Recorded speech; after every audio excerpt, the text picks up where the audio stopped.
Bismillahirrahmanirrahim. Assalamualaikum warahmatullahi wabarakatuh. Alhamdulillahirabbil alamin. Wassalatu wassalamu ala asyrofil anbiya wal mursalin nabiyina Muhammadin wa ala alihi wa sahbihi ajma'in. Amma ba'd. Qala Allah ta'ala fil Qur'anil Karim, al-yawma akmaltu lakum dinakum wa atmamtu alaikum nikmati wa raditu lakumul Islam madina. Al-ayah sadaqallahul azim. Berarti itu ngomongnya dekat. Oh, Ini coba bisa apa-apa. oke. Jemaah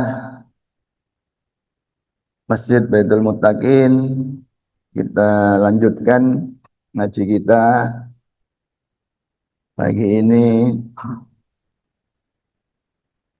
yaitu dengan tema ancaman sains pada agama, ya, atau sains dan kitab suci.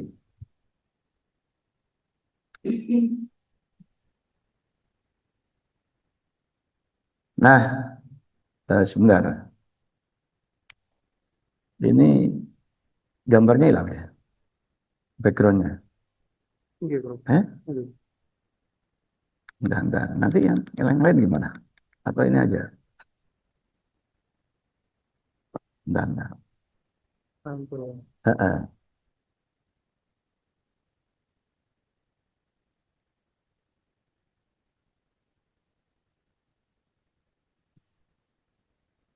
Ada berapa yang gitu?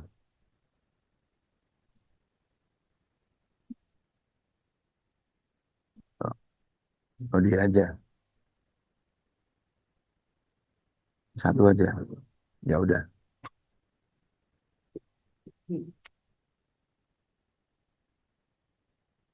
Jadi perkembangan sains yang sedemikian pesat dan akuratnya prediksi sains ini membuat sebagian orang menjadi sangat percaya pada sains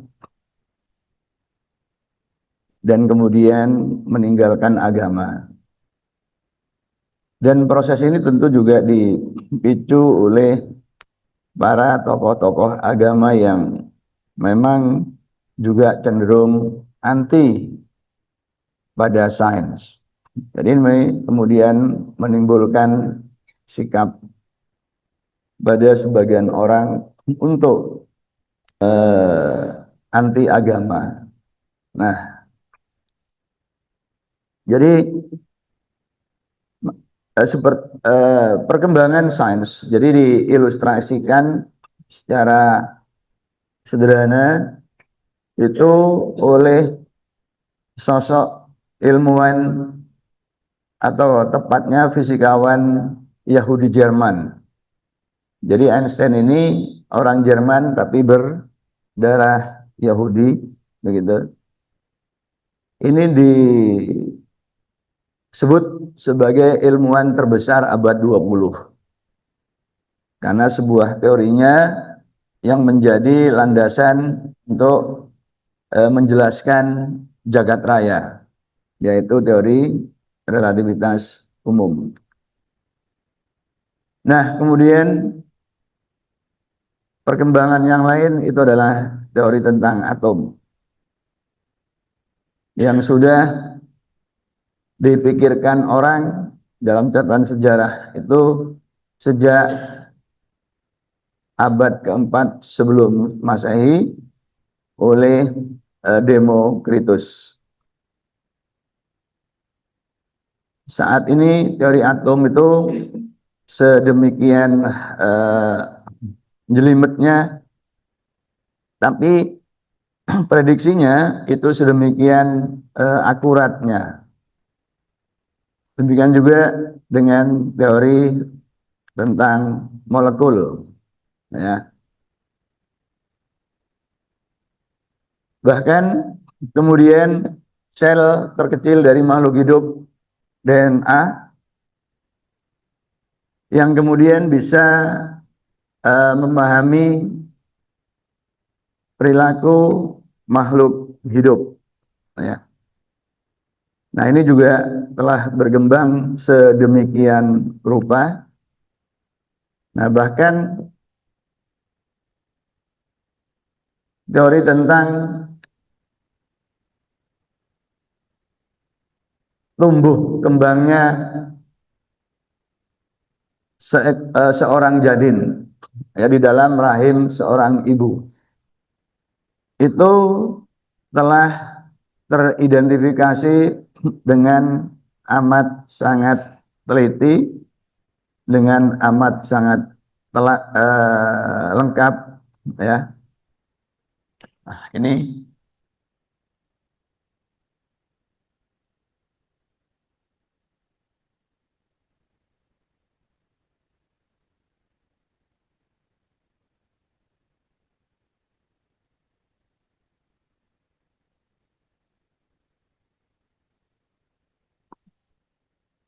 jadi,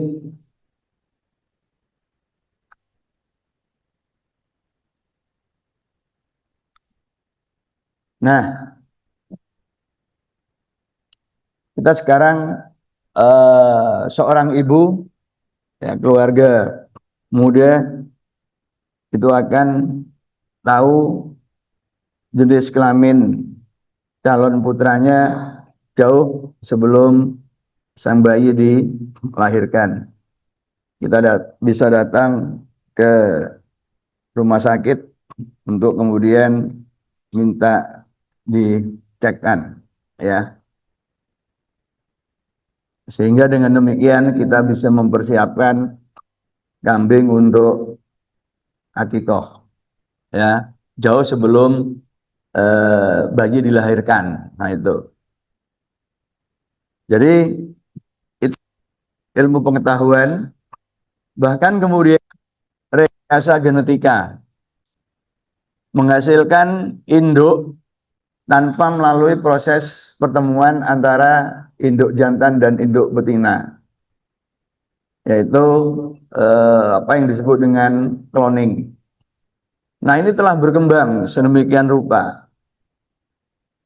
Bahkan kemudian perkawinan itu dilakukan, ya, karena ini sudah melalui tidak melalui induk, gitu. Bahkan kemudian untuk hewan itu bisa terjadi perkawinan dengan spesies yang berbeda, ya. Nah, ini.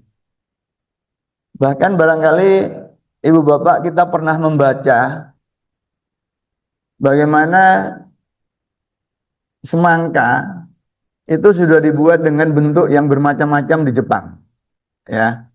Jadi tidak lagi bundar seperti aslinya itu, ya, tapi bisa dibentuk kotak seperti kubus, seperti limas, gitu, ya. Nah, ini. Jadi ini adalah perkembangan teknologi. Manusia sedemikian powerfulnya, ya, itu. Jadi seolah-olah kalau dalam bahasa sederhananya itu seperti menyaingi Gusti Allah. Nah, ini, ya. Nah, ini gambar ini, ya, itu namanya Large Hadron Collider. Jadi penumbuk hadron dengan ukuran yang sangat besar. Kelilingnya itu 27 km. Peralatan ini ditanam pada kedalaman 100 meter di bawah tanah, Ibu Bapak, ya. Itu. Kita masih ada nggak yang di rumah kita masih ada sumurnya? Ada. Masih punya sumur nggih? Itu dalamnya berapa coba? Berapa? 4 meter kan? Hanya 4 meter. Itu sudah keluar air. Nah, ini menggali kedalaman 100 meter. ya, keliling 27 kilometer. Jadi airnya kan sudah apa namanya itu ya muncrat gitu ya. Gitu. Tapi kemudian pada kedalaman itu dibuatlah lab seperti ini, lorong, ya. Ini. Nah, ini orangnya, ya kecil ini. Jadi betapa besarnya lorong itu, ya. Nah, kemudian ya dalamnya lebih dalam lagi. Untuk apa? Ya. Nah, ini jadi kalau sudah running berjalan ini partikel yang namanya proton. Jadi intinya, isinya inti atom itu, begitu loh ya. Itu dikeluarkan dan kemudian ditembakkan, kemudian dipercepat. Begitu sangat cepat, itu berarti energinya sangat tinggi, itu kemudian ditabrakkan antar proton itu, dan para ahli fisika ingin mengetahui perilaku apa yang disebut dengan God particle, partikel Tuhan. Ya, jadi namanya sudah mulai aneh-aneh, partikel Tuhan. Ya, itu. Lab ini berada di Eropa, tepatnya di Jenewa. Tuh. Jadi kelilingnya 27 kilometer. Jadi Surabaya kira-kira ya. Gitu loh. Nah itu. Nah, sekolah-sekolah kita lab yang kelas itu aja untuk bangun diskusi itu. Gitu.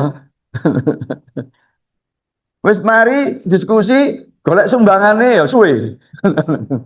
Ya. Nah ini. Ya, itu belum lab yang bawa permukaan tanah gitu loh. Jadi betapa jauh negeri-negeri maju itu meninggalkan kita, gitu ya. Sudah jauh ketinggalan, menterinya dijadikan komisaris, wakil menterinya ya, wakil wakil menteri pendidikan tinggi dulu ya. Itu kan beberapa hari yang lalu kan dijadikan komisaris ya di Pertamina, apa itu BHE Pertamina apa itu ya, itu. Jadi, nah ini, jadi pekerjaan-pekerjaan serius di kita itu dijadikan sambilan, ya, ya, ya kita seolah-olah itu hal yang biasa. Ya memang iya biasa terbelakang, nah, jadinya kan begitu, gitu ya, gitu. Karena hal-hal serius itu dijadikan sambilan. Nah, ini. Jadi ya akhirnya nggak sempat mikir beginian gitu ya. Gaya lab pun akhirnya ya danai sumbangan, nah begitu. Ini foto ini lab yang juga tidak kalah luar biasanya Ibu Bapak. Jadi yang ini di dinding ini ya namanya foto multiplier. Jadi penguat sinyal cahaya ya begitu ya. Itu diameternya itu 51 cm. Jumlahnya 11.146 ditaruh di dinding-dinding itu. Ya, gitu. Nah, ini namanya Super Cameo Cande. Ada pada kedalaman 1 kilometer di bawah permukaan tanah. Gitu loh. Ya. Tempatnya di Provinsi Ginfu. 250 kilometer sebelah barat daya Tokyo. Gitu. Kalau running lab ini berjalan, ini orang-orang ini pada keluar, kemudian ini diisi 50.000 ton air yang super murni. Jadi airnya wis kalau campuran itu loh ya. Nah ini, untuk apa lab ini? Untuk menangkap partikel yang dipancarkan dari neutrino dari matahari yang namanya neutrino.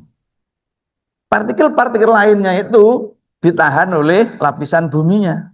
Nah, gitu gitu. Itu. Nah, kemudian lab yang juga serupa untuk memancarkan neutrino itu dibangun di Amerika. Pemancarnya itu di Fermilab, Illinois ya, Illinois. Nah, kemudian detektornya itu di South Dakota. Ini jaraknya itu 1.300 kilometer. Jadi Merak, Ketapang, Banyuwangi sana itu ya. Nah ini loh. Nah ini. Ya. Ini lab di Amerika. Nah itu. Nah ini kemudian teleskop ruang angkasa. Ya. Teleskopnya itu sekarang tidak ditaruh di apa? Di lantai gitu enggak. Atau ditaruh di gedung lantai berapa itu enggak. Tapi ini mengorbit pada ketinggian 570 km dari bumi. Jadi dulu yang membuat itu ya, yang mengusulkan itu kan tahun 1940-an.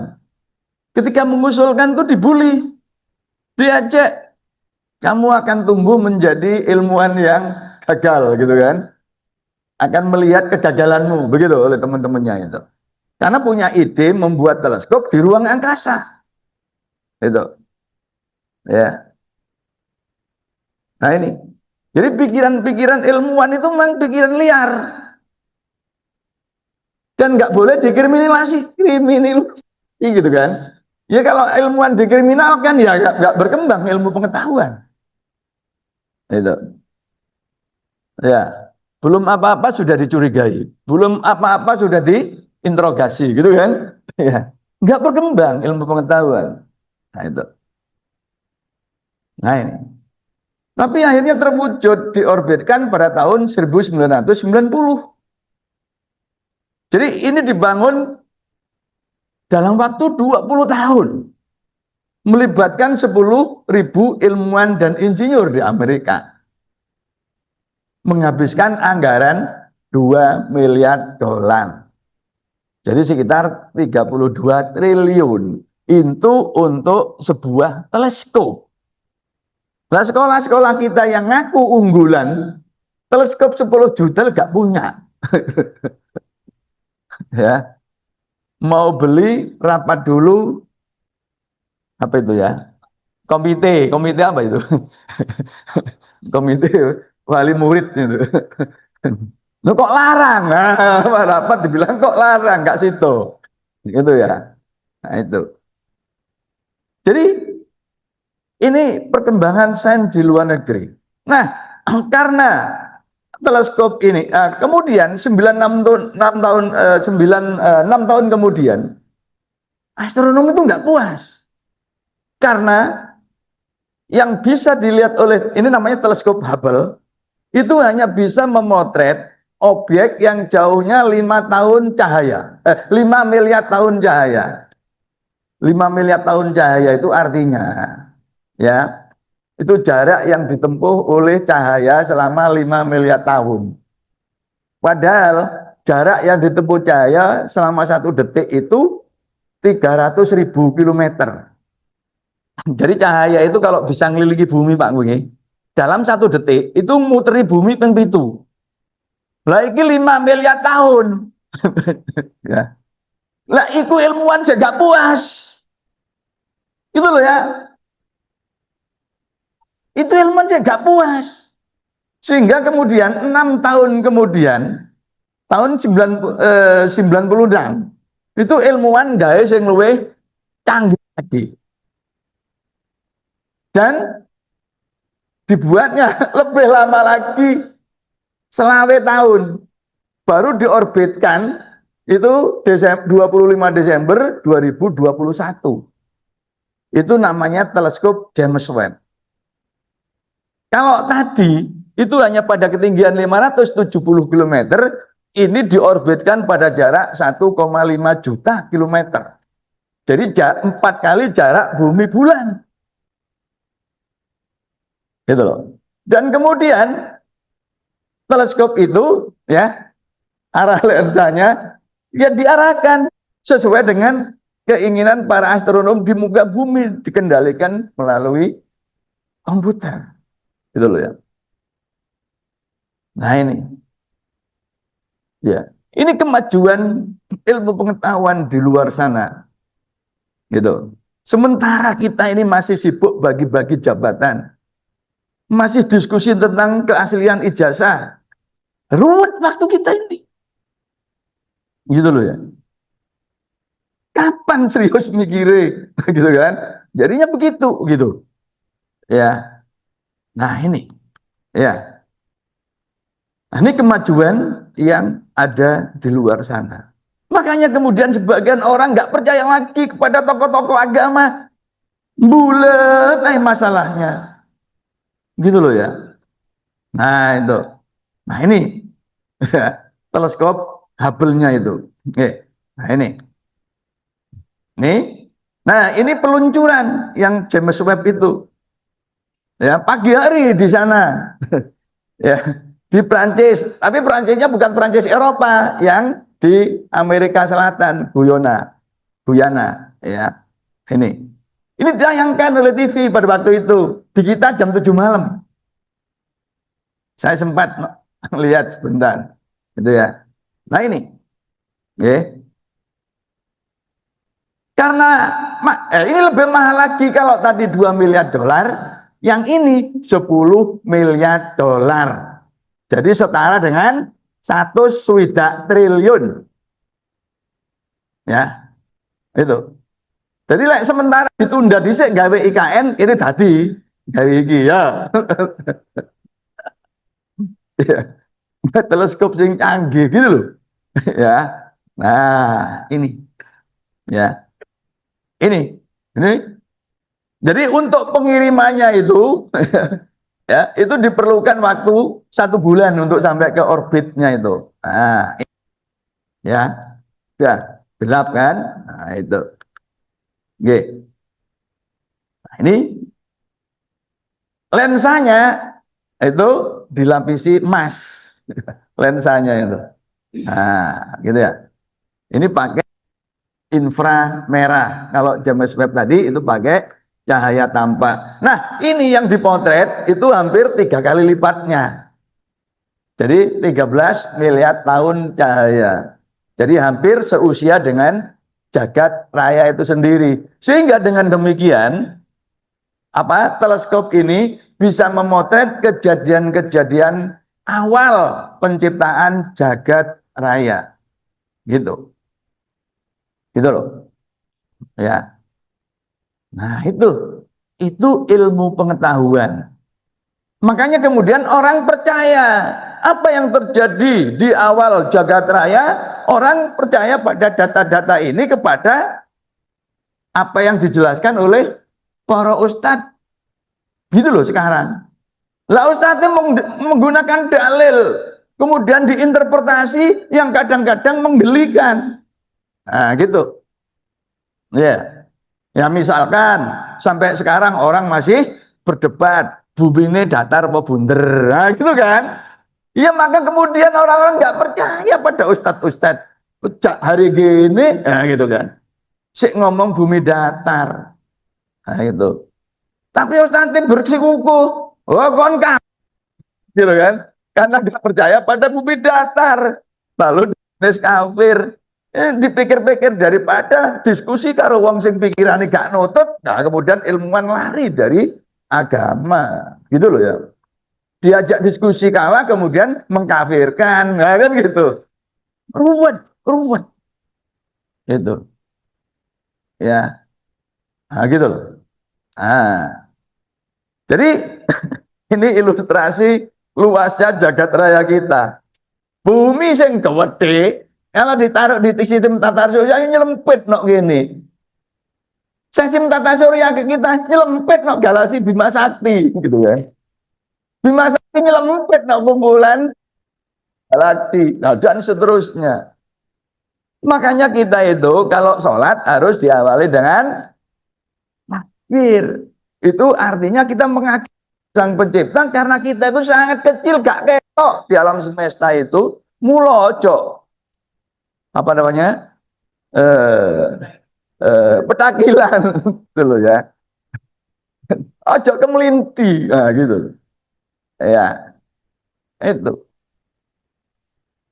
Nggak boleh di antara kita itu ya yang merasa pinter. Kalau kita merasa pinter itu nggak sadar bahwa gak sadar. Saya ini kan ngajar di ITS. masuk profesor terus merasa pinter. Lo nyata nih perguruan tinggi terbaiknya Indonesia, sebut saja UI, UGM, ITB. Itu peringkatnya di ASEAN itu Pak, paling banter itu nomor 8. Padahal ASEAN itu kan cilik, Indonesia itu kan negara paling besar toh. Ya mestinya para pemimpin itu punya cita-cita, punya ikhtiar, ya apa perguruan tinggi kita itu no ASEAN minimum jadi nomor 1. Oh gak dorong munggah nomor 7 kok wamene wis jadi komisaris. Berarti pikirannya lah terpecah toh. Gitu loh. Ya. Jadi banyak hal-hal serius di kita itu dijadikan sambilan gitu. Ya apa terus jadi serius, jadi maju gitu Pak ya. Nah ini. Ya. Nah, 4 tahun lalu bulan Mei, ya, IBM itu merilis chip itu Pak ya. Jadi ukurannya sak kuku. Nah, itu isinya 50 miliar transistor. Transistor. Nggih. Gitu loh. Kita tahunya transistor kan sak ujung kuku niku nggih. Tukune nek genteng ngono. Pasar elektronik genteng ngono gitu kan. Gitu ya. Nah, itu. Terus sak mini. Nah, gitu. Terus saiki chip yang ukurannya kuku iki isine 50 miliar, 50 miliar. Sak miliar itu 0,9. 1000 juta. Gitu loh. Nah niku. Nah iki 50 miliar transistor dijejer-jejer gitu. Melini kita nggak terbiasa mikir dunia modern. Wah itu mbujui. Orang mungkin. Nah gitu kan. Itu konspirasi. Nah kita itu.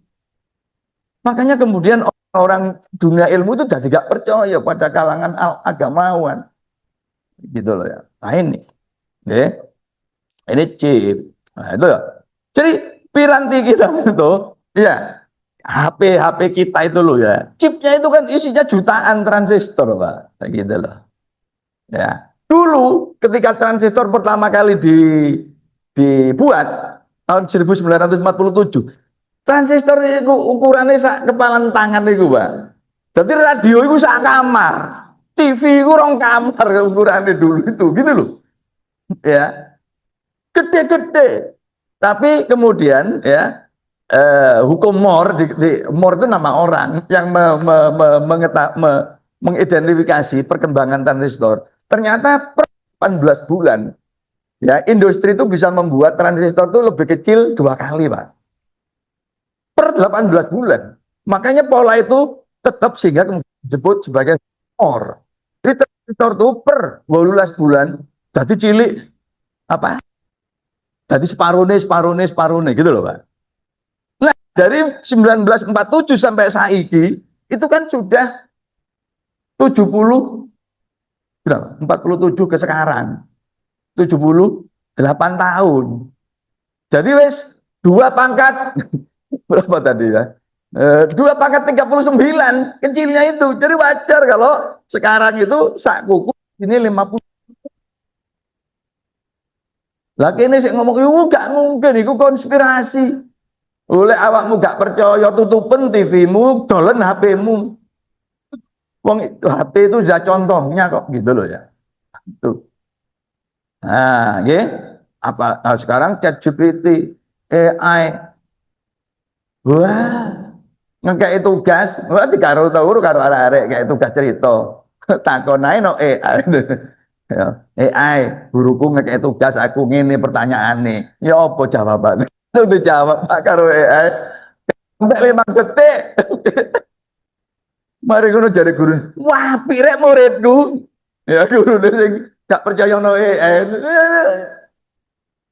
Jadi akhirnya pendidikan harus berubah. Guru-guru harus segera menyesuaikan diri, nek enggak ya ketinggalan. Muridnya gak tambah pinter aslinya enggak. Makanya alat ini juga harus apa memaksa guru ya itu juga memodifikasi ya apa supaya peralatan ini gitu. Jadi alat-alat ini pada satu sisi itu juga membuat pikiran kita makin tumpul. Karena kita bertumpu pada alat ini jadi males mikir dewe gitu loh.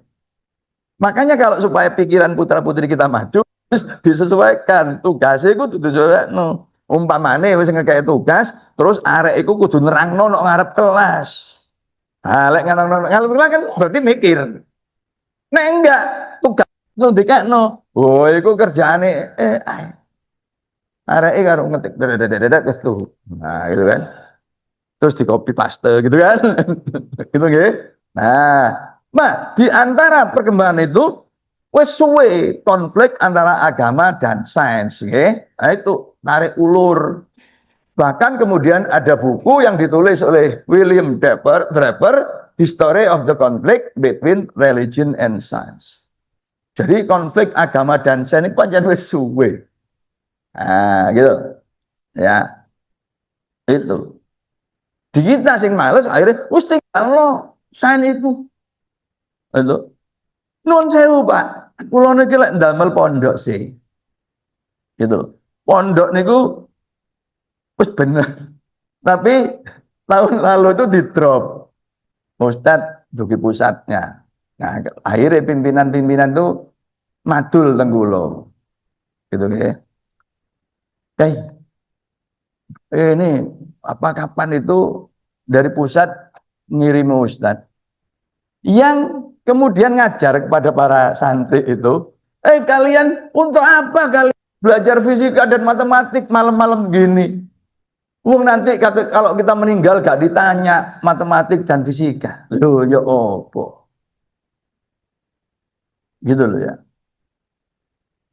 Nah, ini Pak. Ini kenyataan. Ini di pesantren, Pak. No masyarakat lu akeh maneh.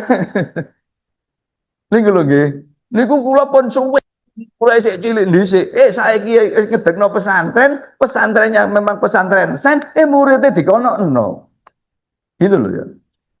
Ya udah usul kepimpinan supaya ini gak tinggal mana ini merusak ini. Nah, gitu. Ya.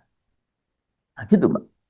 Jadi konflik agama dan sains itu wis suwe. Bahkan Stephen Hagen mengatakan the world is my country, science is my religion. Loro hati tokoh-tokoh agama ya. Science is religion. Wah, aku gak paham sains ya, gitu kan.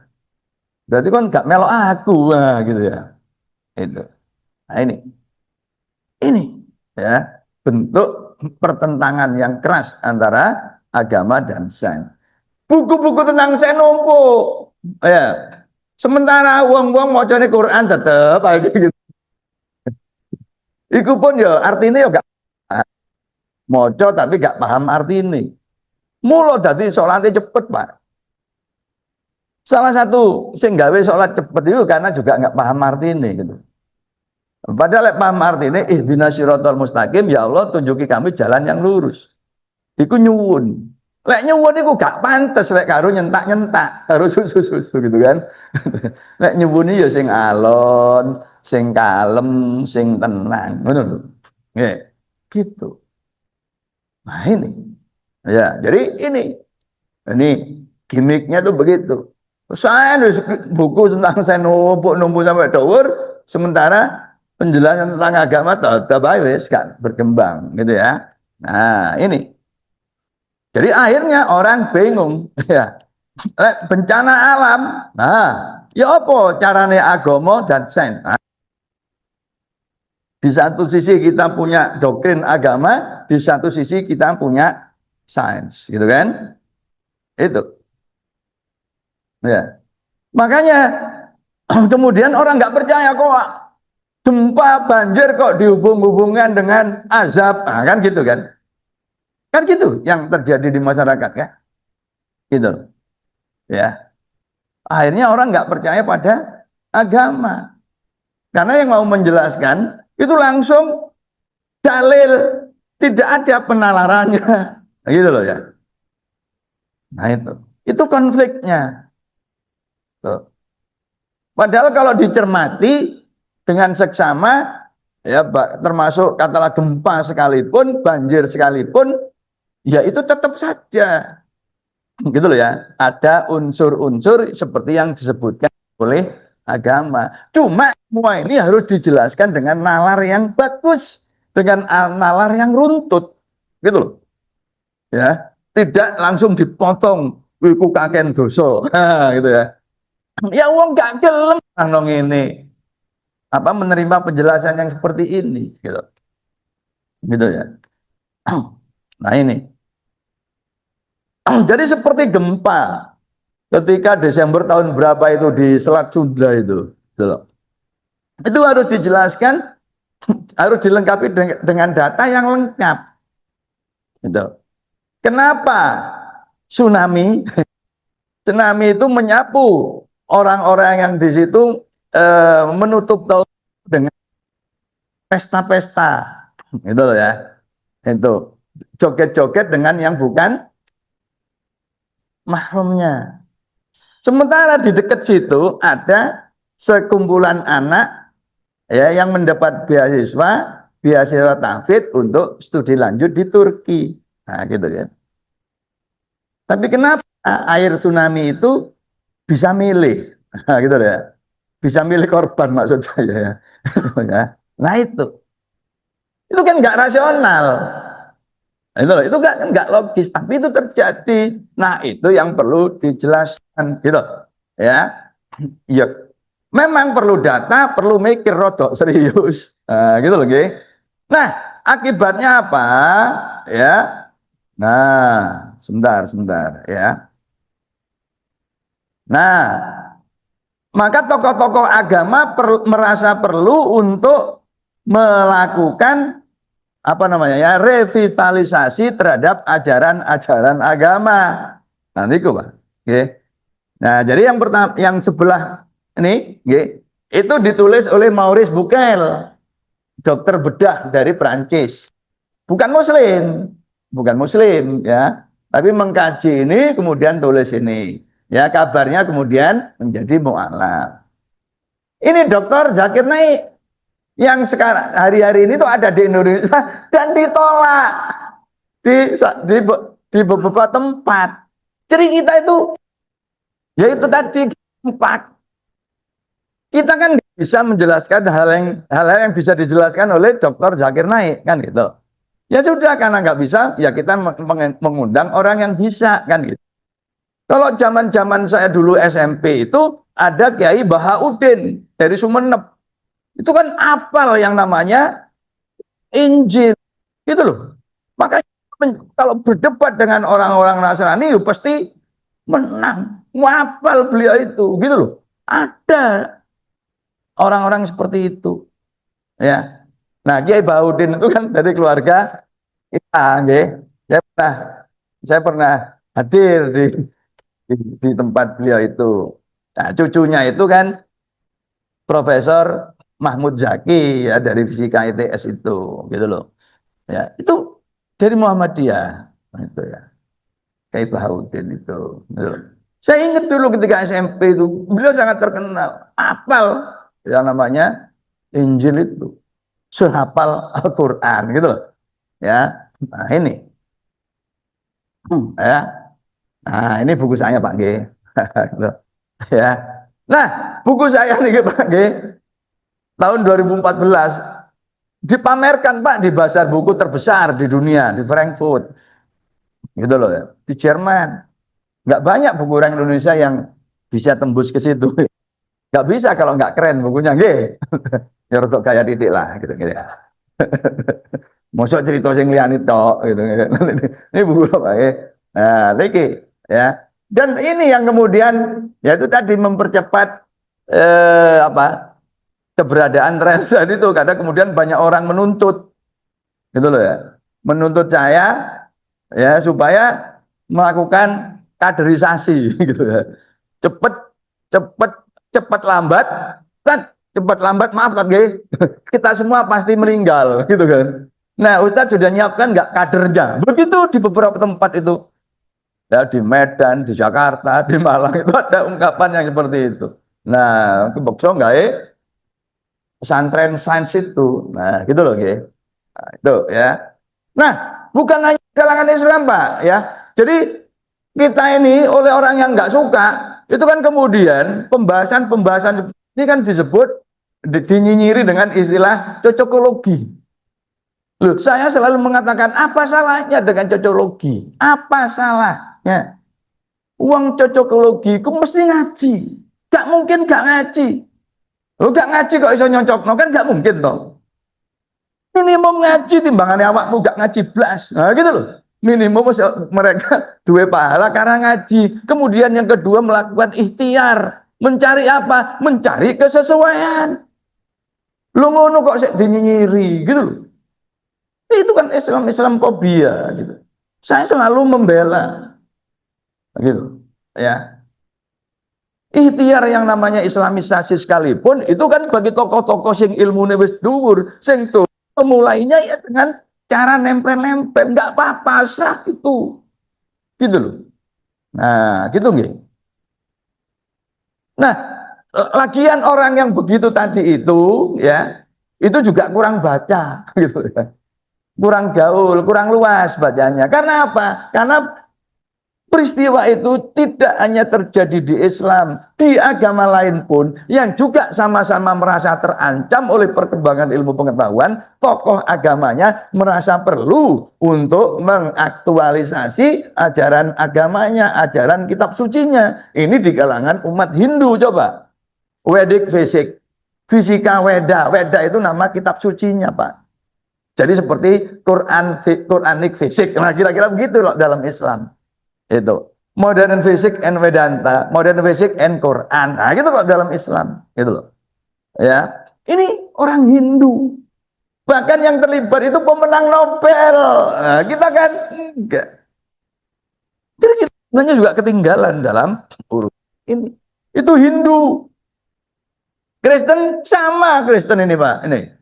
Apakah Bible kontradiksi dengan sains gitu? Nah, ini. Nah, ya.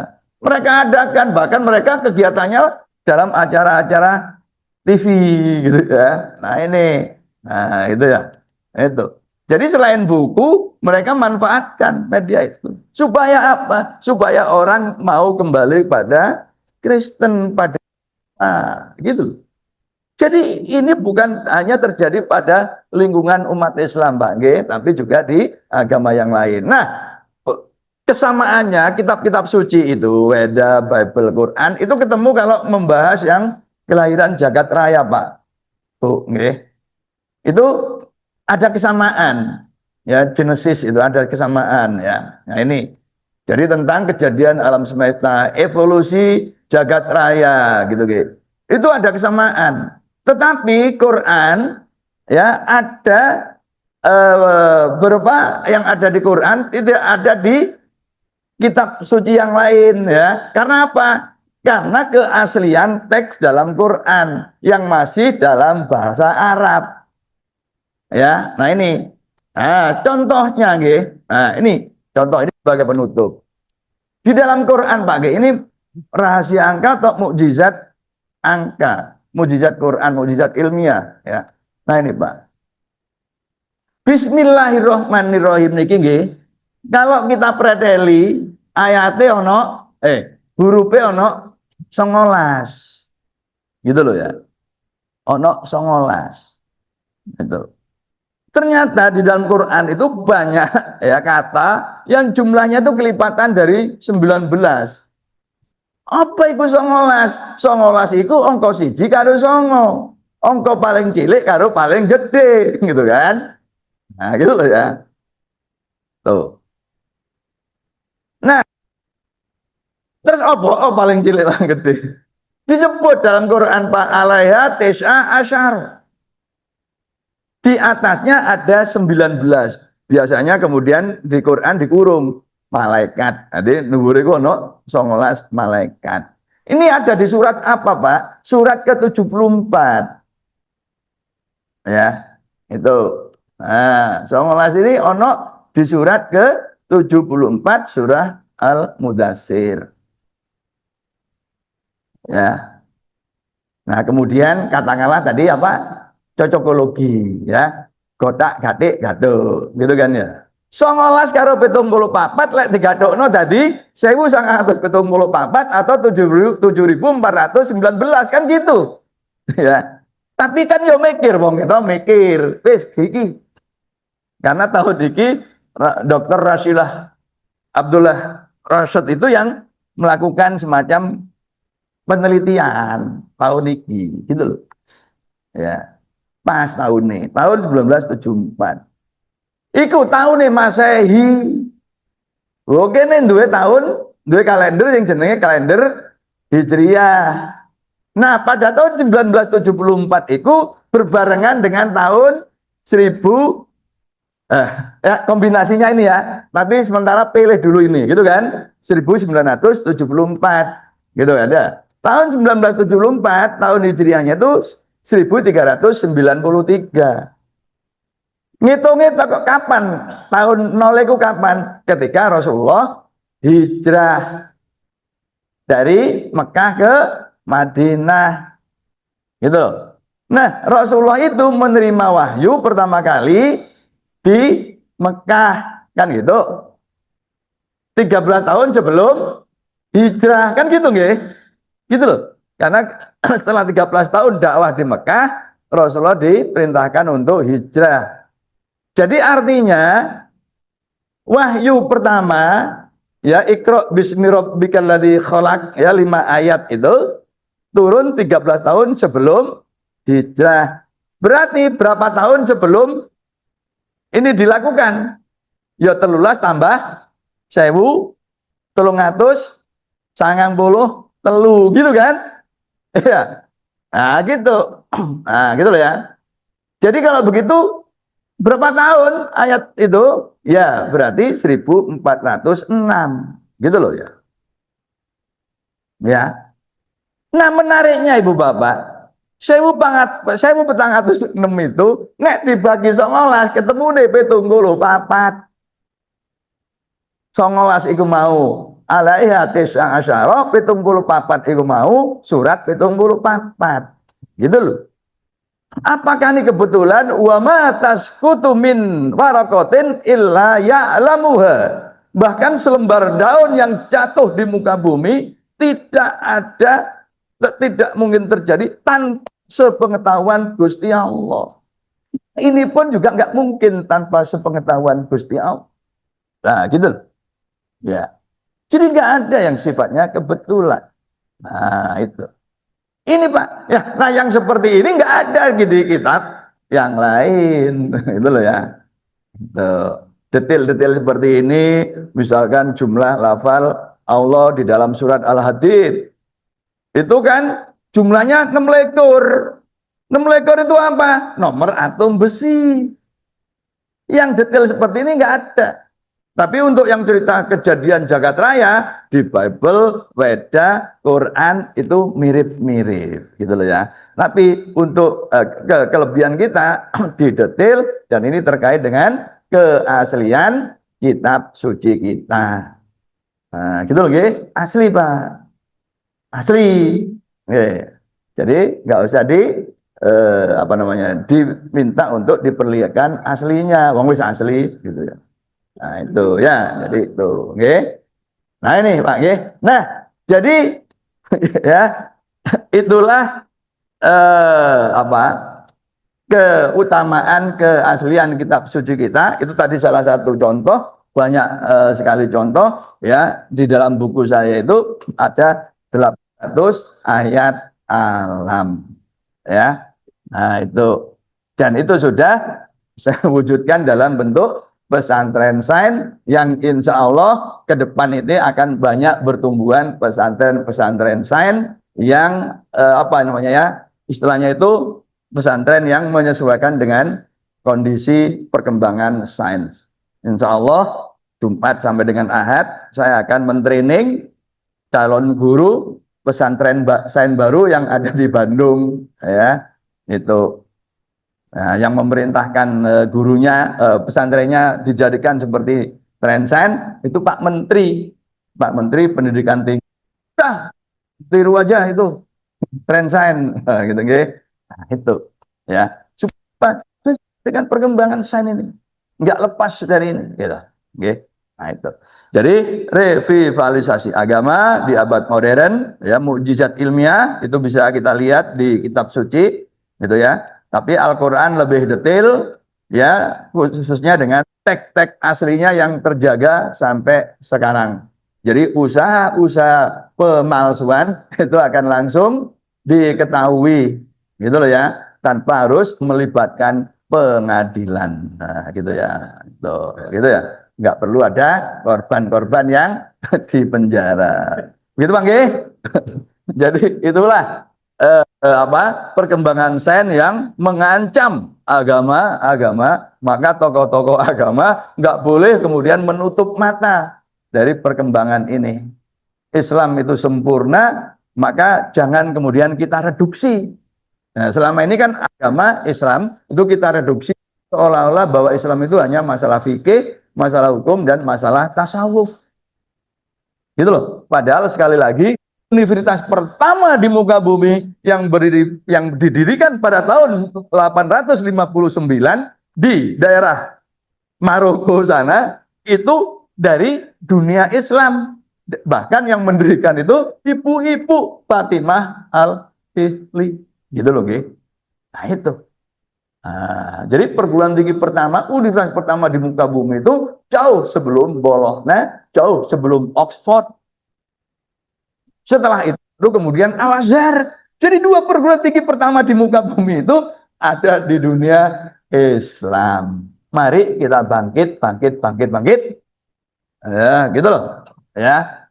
Nah, untuk kembali mewujudkan, memperlihatkan, membuktikan kesempurnaan Islam. Fastabiqul khairat. Assalamualaikum warahmatullahi wabarakatuh.